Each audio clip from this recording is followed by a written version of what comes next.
À l'étranger, une manifestation anti-française à Bangui, le 3e arrondissement de la capitale de la RCA, est le théâtre de plusieurs affrontements. Les combats opposent les forces armées centrafricaines aux forces françaises envoyées sur les lieux pour le maintien de la paix. J'avais Nietzsche.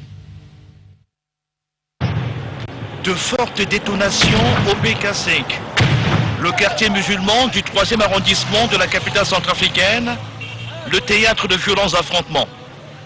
Les combats opposent des hommes armés aux soldats français de l'EUFOR, la force européenne déployée en Centrafrique. Au moins 5 personnes, dont un volontaire de la Croix-Rouge locale, ont été tuées, près de 40 blessés. Des habitants de la dernière enclave musulmane de Bangui ont organisé des manifestations contre la France et se sont poursuivis ce jeudi. Notre manifestation, on a fait seulement contre la France, non pas pour les populations, etc. Nous sommes contre la France seulement. Sur les causes de ce brusque regain de tension dans la capitale centrafricaine, 2 thèses s'affrontent.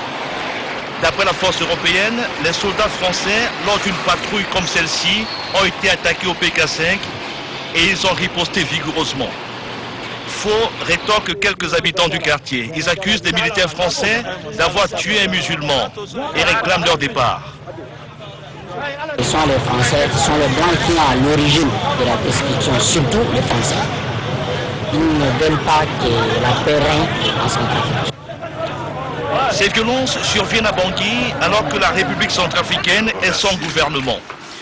La nomination du Premier ministre Mahamat Kamoun, intervenue il y a une dizaine de jours, est toujours contestée, notamment par l'ex-rébellion Sénéca.